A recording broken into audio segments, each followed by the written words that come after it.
Good morning, students. I am Aruna Sandhu, your social science teacher. Today I am teaching you class 9 civics chapter 1. What is democracy? Why democracy? First of all, overview of chapter. What is democracy? What are its features? This chapter builds on a simple definition of democracy. Step by step, we work out the meaning of the terms involved in this definition. The main aim here is to understand clearly the bare minimum features of a democratic form of government. After going through this chapter, we should be able to distinguish a democratic form of government from a non-democratic government. हम इसमें अंतर कर पाएंगे कि democratic government क्या होती है और नॉन डेमोक्रेटिक गवर्नमेंट क्या होती है. Towards the end of this chapter we step beyond this minimum objective and introduce a broader idea of democracy. Democracy is the most prevalent form of government in the world today and it is expanding to more countries. But why is it so?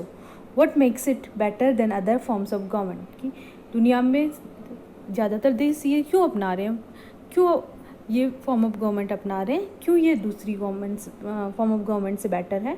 That is the second big question that we take up in this chapter. First of all, what is democracy?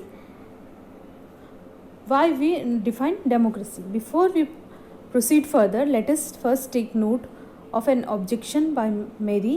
She does not like this way of defining democracy and wants to ask some basic questions. यहाँ पे conversation दिया हुआ है teacher ma'am Lyngdoh और उनके students के बीच में democracy से रिलेटेड. उससे हमें डेमोक्रेसी के बारे में जानने में ईजी रहेगा.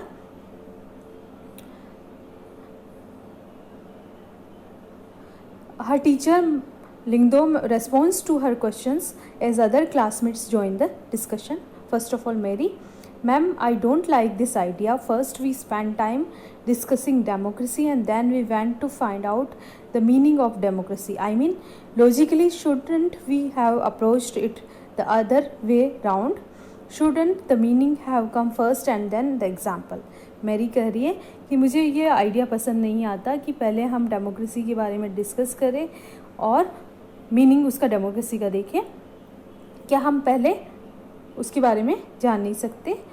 Lyngdoh ma'am, I can see your point but that is not how we reason in everyday life. We use words like pain, rain और love. Do we wait to have a definition of these words before we use them? Ma'am कह रही है कि हम daily में जो ये चीज़ें यूज़ करते हैं, क्या उनकी हम पहले डेफिनेशन देते हैं? Come to think of it, do we have clear definition of these words? It is only by using a word that we understand its meaning. एक वर्ड रेन बोलते ही हम इसका मीनिंग समझ में आ जाता है. Mary, but then why do we need definitions at all? Mary फिर पूछती है कि फिर हमें डेफिनेशंस की ज़रूरत कहाँ है? लिंगदो मैम बताती हैं, we need a definition only when we come across a difficulty in the use of a word. कि हमें जब उस वर्ड को यूज़ करने में डिफ़िकल्टी आती है तभी हम डेफिनेशन यूज़ करते हैं. We need a definition of rain only when we wish to distinguish it from say drizzle और क्लाउड बर्स्ट. कि रेन, ड्रीजल और क्लाउड बर्स्ट में डिफरेंस है तो उसको हमें डिफ़ाइन करने के लिए डेफिनेशन की ज़रूरत होगी. The same is true for democracy. We need a clear definition only because people use it for different purpose, because very different kinds of governments call themselves democracy. कि अलग अलग तरह के जो peoples हैं वो इसका अलग पर्पज़ से यूज़ करते हैं और अलग अलग गवर्नमेंट्स जो है वो अपने आप को डेमोक्रेटिक कहलाना पसंद करती है, इसीलिए इसकी डेफिनेशन की ज़रूरत हमें हो रही है.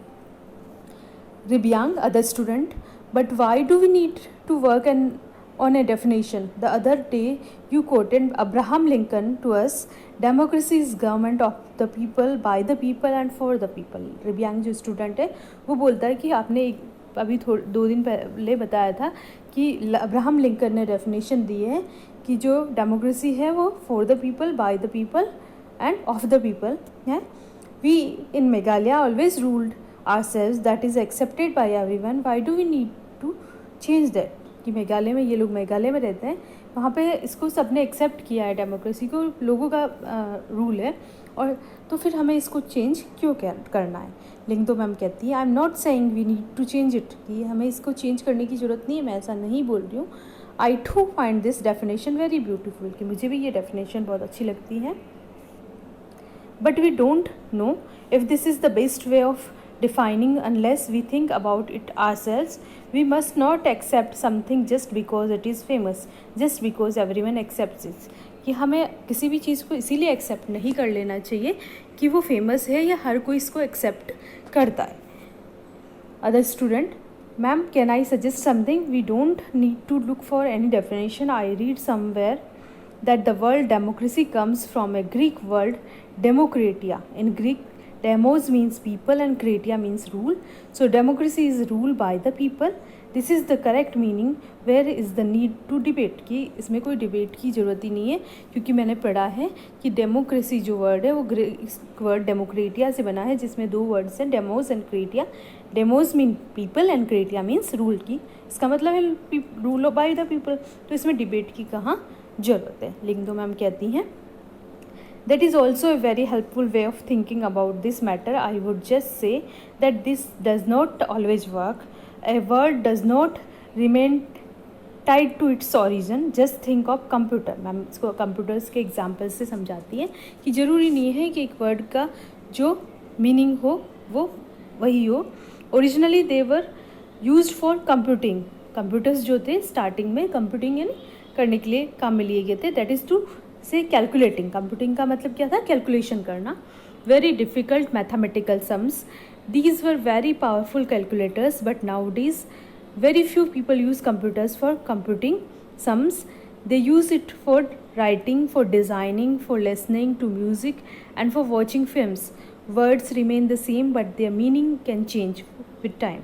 In that case, it is not very useful to look at the origins of a word. कि जैसे कंप्यूटर्स का अब कंप्यूटिंग में नहीं और बाकी चीज़ों में भी काम में लिया जाता है, उसी तरीके से ओनली ओरिजिन से उस वर्ड को डिफाइन नहीं किया जा सकता. Ma'am so basically what you are saying is that there is no shortcut to our thinking about the matter ourselves. We have to think about its meaning and evolve a definition. लिख दो ma'am. You got me right. Let us get on with it now.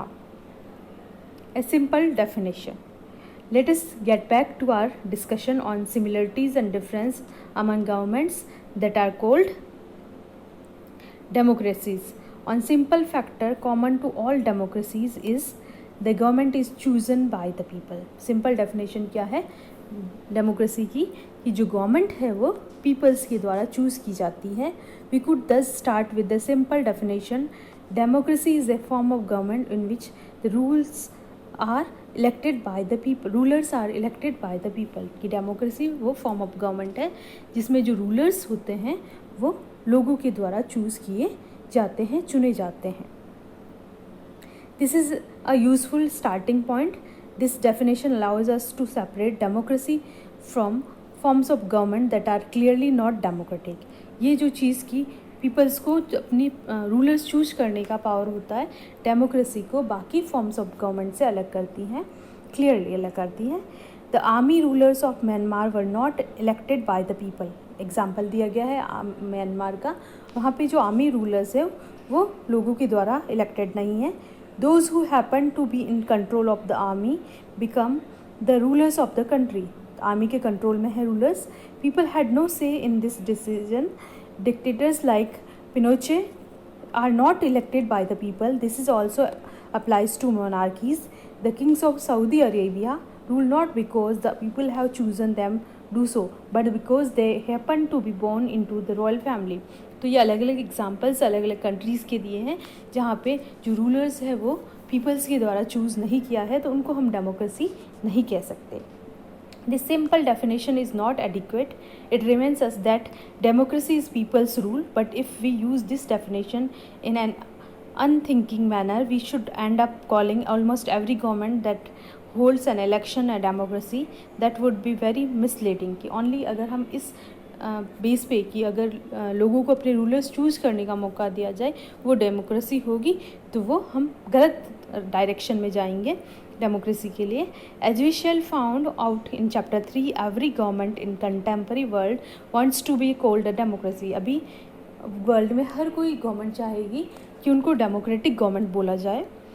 Even if it is not show, अगर ऐसी नहीं है, democratic government नहीं है, तो भी वो अपने आप को डेमोक्रेटिक गवर्नमेंट कहलाना पसंद करेगी. That is why we need to carefully distinguish between a government that is a democracy and one that pretends to be one. इसलिए हमें इसमें क्लैरिफाई करना है कि कौन सी गवर्नमेंट एक्चुअल में डेमोक्रेटिक गवर्नमेंट है और कौन ओनली प्रिटेंड कर रही है, ऐसा डेमोक्रेटिक होने का शो कर रही है. We can do so by understanding each word in this definition carefully and spelling out the features of a democratic government. इसके लिए हम अच्छे से समझना होगा चीज़ों को. आज के लिए इतना. इससे आपको नोट्स बनाने हैं और क्वेश्चंस करने हैं. नेक्स्ट वीडियो में इस चैप्टर का नेक्स्ट पार्ट हम पढ़ेंगे.